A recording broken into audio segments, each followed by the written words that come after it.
Okay, great. So we already kind of got an idea about the segmentation of this audience. We have around 20% of the people attending this talk running or working in a business that provides blockchain solution.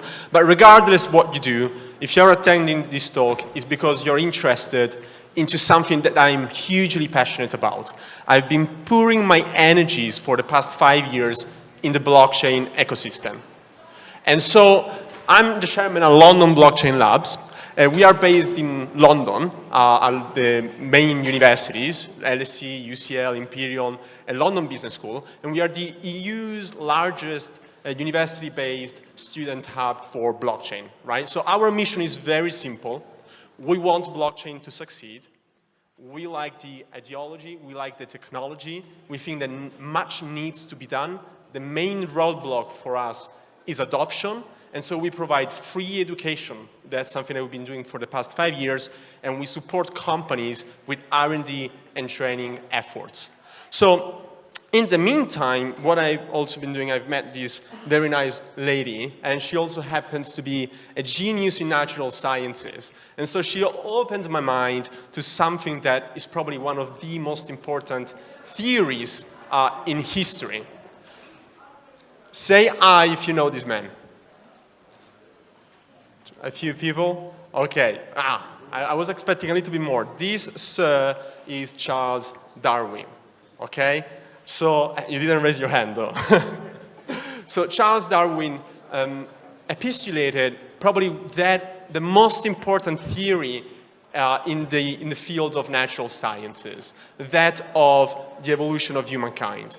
Okay, and I'm going to use Darwin in a sense, because I will briefly narrate the evolution of the blockchain ecosystem so far, drawing parallelisms between what we have seen, because probably we have experienced firsthand in the past years what is happening in the ecosystem, and drawing parallelism with the theory of Darwin.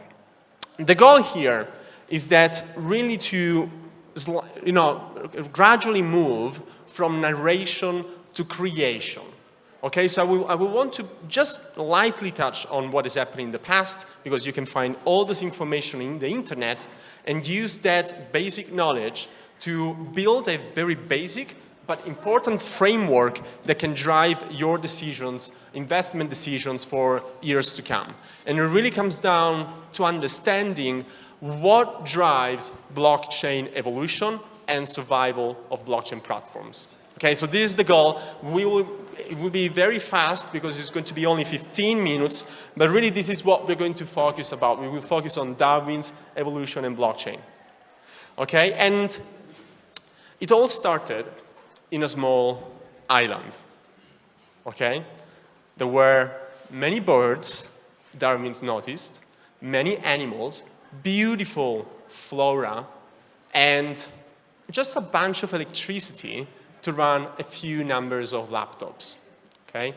And I heard from a trusted source that in this island, there were also a bunch of very smart guys that they wanted to fight censorship. They call themselves the cypherpunk. Have you heard about cypherpunks before? Some of them nods. It's really the ideological background of the whole of the blockchain.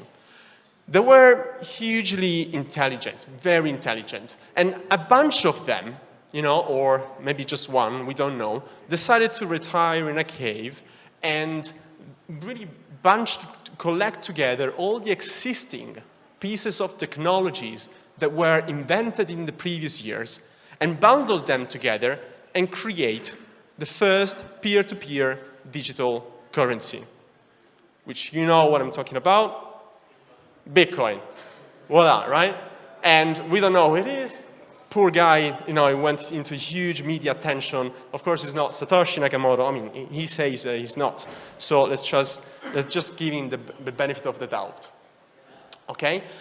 Something that happened then, something that probably, another term that everyone should be aware of is the Bitcoin talk forums, right? So once the Bitcoin was created, initially it was a very local effort like with the internet, university-based, right? A few computer scientists based mainly in the US starting to develop and talk online, the Bitcoin talk forums, and expand on the existing technology. And initially, there were really iterations of Bitcoin still as a cryptocurrency. Okay, so we are talking about Zcash, which kind of introduced us to SNARKs, zero-knowledge proofs, something that is very important. I've seen some companies that are building upon zero-knowledge proofs to achieve very important things with the blockchain. Litecoin that started to do something, slightly different in terms of consensus mechanism. So really, that was the idea. But initially, they were just iteration of the cryptocurrency. And then in around 2013, Vitalik Buterin, which we all know, started to think, well, the potential here is much larger. Okay, let's start to use something more across all industries. Let's start to use smart contracts. And the other guy over there is the guy that actually wrote the yellow paper of Ethereum, right? So I think that he's another person that everyone should be aware of. His name is Gavin Wood.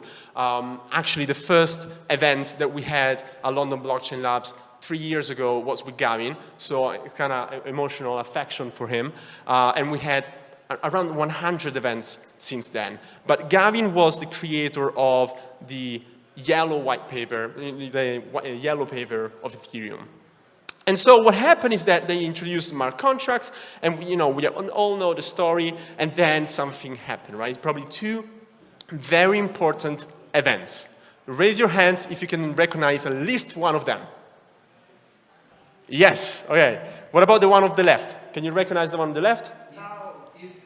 DAO, yes. So the DAO, right? I think that, of course, in the past years, a lot of things happened. I have just 15 minutes, so I cannot talk about them all. But I just wanted to talk about these two events briefly because they highlighted some important limitations on the blockchain ecosystem. One was, well, blockchain is about immutability, but then the DAO, as we all know, right, there was Ethereum, and then Ethereum Classic and Ethereum. So there was a hard fork between people that, didn't want to make a step back and mutate the blockchain. So they kind of stick with the original ideology, and people that were like, we can make an exception here. The technology is new, and so we must do something about it. And this event is important because it was kind of a shock for the whole of community. It's like, so it's not immutable after all.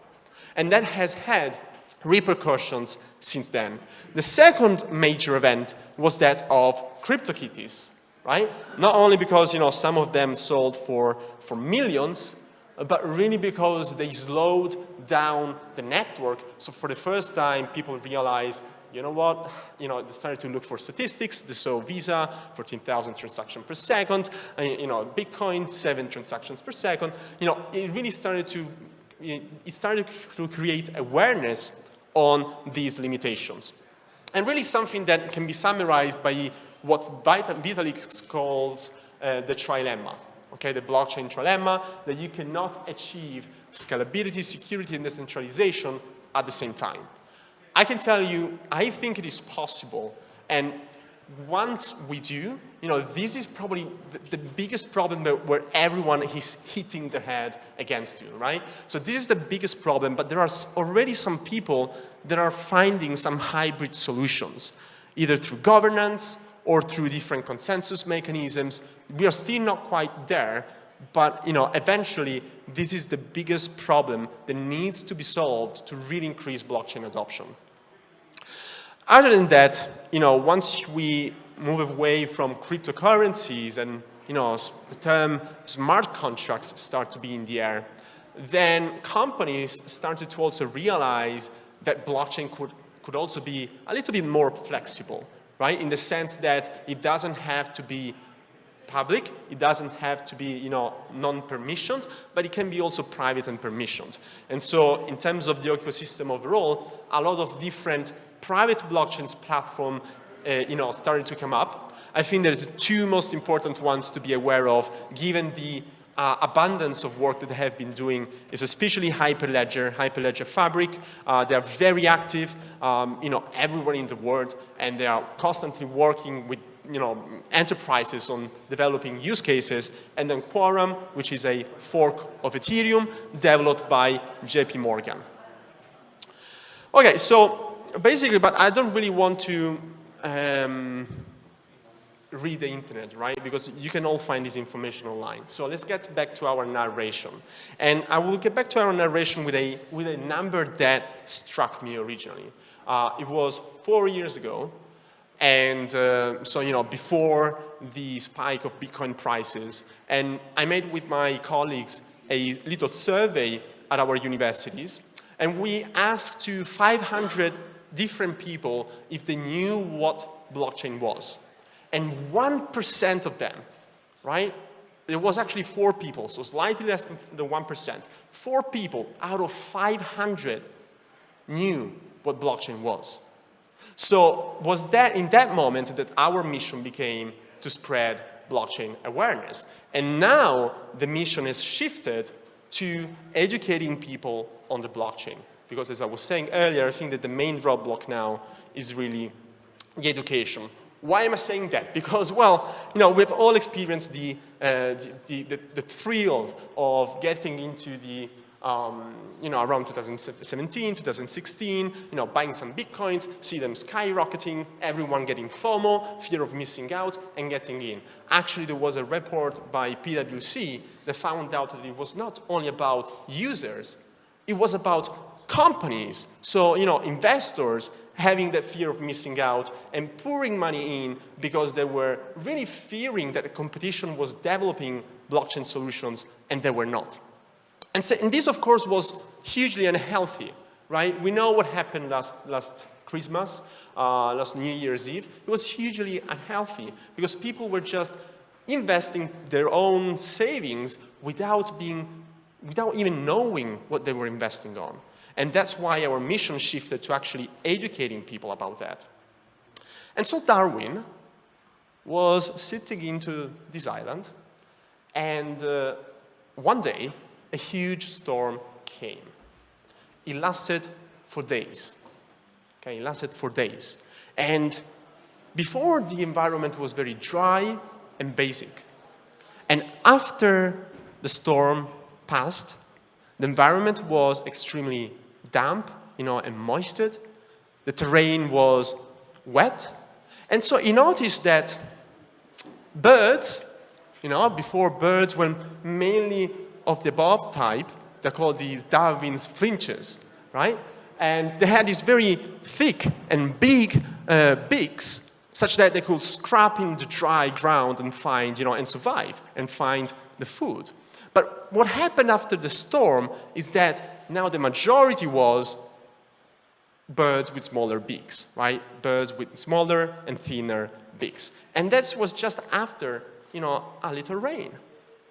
And that is very interesting because that is what led Darwin to stipulate the fundamental theory of evolution of humankind, really of any kind of species out there. He said, well, species live in an environment, the environment is changing, so the species that survive are the ones that can adapt best to the environment. And, it's striking that blockchain is not quite the same thing, right? In the sense that it's striking to think that most of projects do not survive. This is a survey that has been done by Deloitte. They have been basically studying the whole GitHub, basically. They just read the whole GitHub. 86,000 projects. I cannot imagine poor analysts, the amount of work that they went through. But ultimately, they found out that the average lifespan for each project was 1.2 years, right? So it means that the impact that they had in the world was, par to none. And this is important because it leads to our first principle, our own principle of natural selection in the blockchain ecosystem, which similarly is organizations that are best at adapting to a changing environment are more likely to stay. And you may think, well, in a sense, I kind of knew that already, right? Every principle, once stated, becomes almost obvious if it is a good principle, if it makes sense. But what happens is that investors and developers alike tend to forget about this, tend to get excited when there is no substance backing up what they are seeing. And so I think that there are two main criteria here to understand whether an organization has the characteristics that will enable that organization to survive. One is the agent per se, and two is the environment. Okay, so when looking at the team within an organization, of course, you know, if you read the Stanford's literature, and if you read, you know, if you talk with VCs, team is very important, leadership is very important, vision, minimum viable product, everything else. But something that is very peculiar of the blockchain ecosystem, given the high variation of the ecosystem in the past years, is that you must make sure that the team, the leadership team, is very flexible. Is very flexible. They have done their pastoral analysis. You know, they know what is happening in the market. They are aware of the environment, and they have processes in place to make, you know, to streamline decision making. If, you know, when I talk with startups, they come to us to, you know, for nonprofit help, and I ask them about their understanding of the market, you know, it's immediately a red flag when they tell me that they haven't done the research. And it's something that immediately scares me away, because when I kind of made research and applied this kind of thought of reasoning, line of reasoning with previous projects, it really made a difference between leaders that had a vision and a clear understanding of the market and leaders that not. In terms of the environment, something that, you know, one aspect of it is the geographical location, right? I was not mature enough to enjoy the dot-com bubble, but mainly, you know, the explosion of the internet happened in Silicon Valley. And so if you wanted to benefit from everything that happened with the internet, you know, if you lived in Silicon Valley, you had much more opportunity. I can tell you that this is not the case with blockchain. You know, Deloitte has found a study, PwC has found a study, but I can really feel it also by living in London, that now geographical distribution allows for really the distribution of projects and also of the value that blockchain is creating. In terms of number of projects, San Francisco scores first, London comes next, then there is Beijing.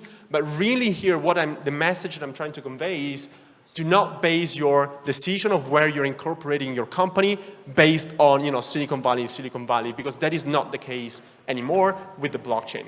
Something important to know is regulation, right? Regulation is an important aspect.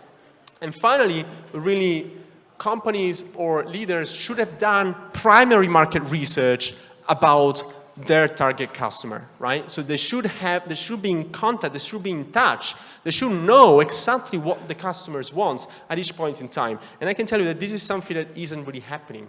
Many ICOs has focused on the technology, on the appearance, on the PR, but they actually have lost touch with the end user. And, you know, this kind of sums up what I was saying now. You know, what is preventing blockchain adoption? And regulatory issue is definitely probably the biggest issue. But really something that I think groups everything is the lack of education. If you think about it, you know, uncertainty on ROI, lack of in-house skills, not a current business priority. These are all things that can be solved with education. So if you're thinking about where should you invest your money, well, really think about educating the other stakeholders. Not just your end user, but really your stakeholders. You need the regulation. You need to understand, you need to let users aware of what pain points you're solving. And by the way, this is what happened with the internet, right? The main roadblock with the internet originally was, you know, making people aware of what pain points internet was solving, right? I read that basically people were thinking, well, you know, I can use correspondence instead of emails. They didn't think about the possibility of using videos and images, right, and streaming content and all of that. So really, you must help your users to become aware of the pain points. And this is what we are trying to do across the world right now, is doing executive workshops, again, for free, to really help, spread education and foster a healthy development of the technology. And now it comes to the other very important element of the evolution of the ecosystem, which is sexual reproduction, right? So you survive, but then at the same time, you gotta mate, okay? Because otherwise you're gonna be alone. And what Darwin's found is that, the goal here, the goal for every species is reproduction. And how it works is that usually we have a male, different males, that compete against each other to gain access, even though it sounds, bad, it's like to really conquer a female. Right? And the female chooses among the males of competition. The parallelism that we can draw here is that companies are the males and users are the females. We have an overabundance of ICOs now offering plus or minus good solutions, and they are competing against each other. And now there are just a few of them that are alpha males that will succeed. The other ones are either imposters or beta males, okay? And that is a very interesting concept. That basically works like a peacock. A peacock is very beautiful, right? That's a male peacock, in case you don't know it.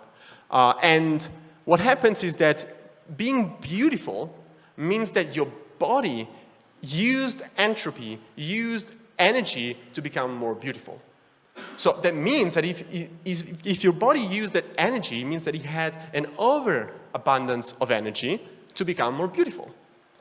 We can think about the same thing within the blockchain field. Organizations should focus on becoming beautiful, in other words, on user experience and PR, if they have the internal energy to do so. Otherwise, they will die, or they will die.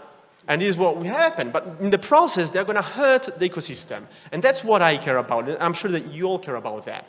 That in the process, they hurt the ecosystem because blockchain is based on trust. But then if, bad projects go on, that really damages the trust. And it's hard to conquer back. So what we must understand is, what makes a blockchain project beautiful, right? What makes it pretty? Because otherwise, we always need the substance within the beautiful peacock. Otherwise, it's just going to be a cock. And this is, by the way, what Darwin calls the sexual selection, or I don't know what's the technical term, but it's basically understanding that organizations that are most appealing and it can sustain those that, being appealing, are the ones that will grow the most. Right? So before, in terms of agents being flexible and having an understanding of the environment is what determines survival. In terms of what determines growth, which ultimately also determines survival because you gotta have profits and revenue to survive, is going to be how appealing you are. My message here is that we are not talking about really just user experience and that. We are talking beyond. Because the blockchain ecosystem, probably an important message that I want to give is that it's a complex agglomerate of different stakeholders that are very much independent on each other. Okay, so when you make your platform appealing, you should not focus on your end users alone. Really, my main message here is that if you want to be the alpha male in the industry, or if you want to select the alpha male in the industry that you want to invest on, look for a company that is also investing in their developers, not only in their end users, that is investing into engaging with regulators and educating them.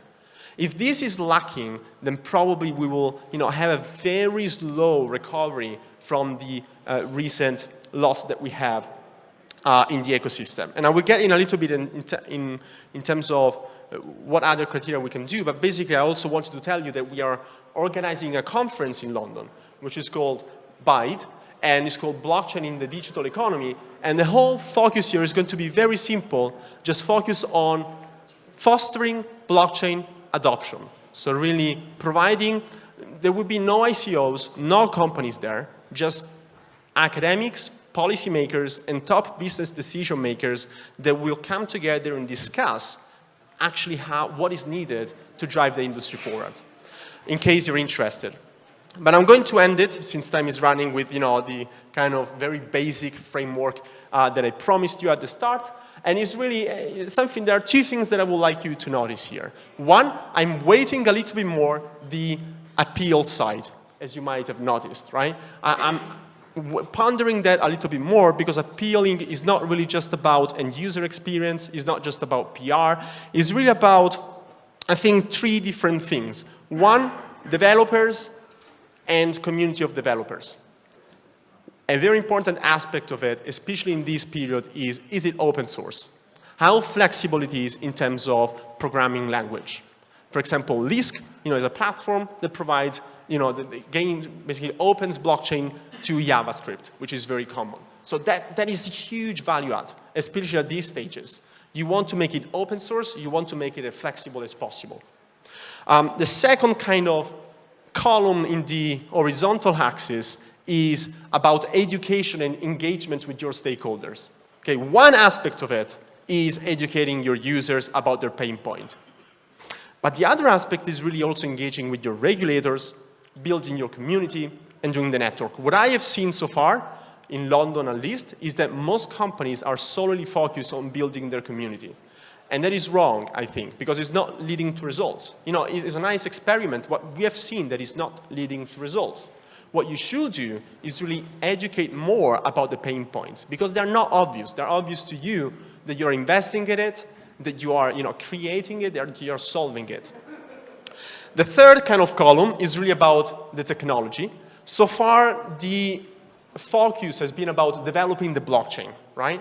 As Pamvala was saying before in the presentation, many different platforms at the end of the day compete with Ethereum, whereas if they work together, they could achieve much better results.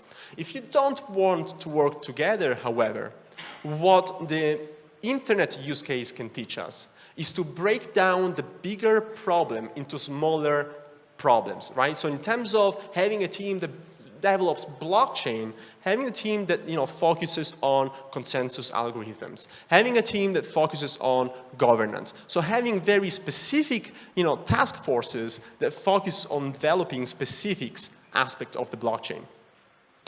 And on the fifth side, really is about, I'm done. It really is about agents and environment. Okay, so I hope this was helpful, and hit up any questions if needed.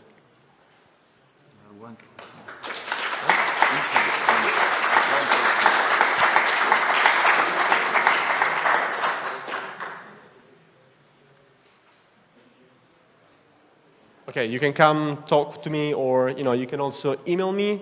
I don't know if you can read it, if you need some support. And hopefully I will see you also in London, okay? So it's FEROCCHI@londonblockchainlabs.com. Thank you very much.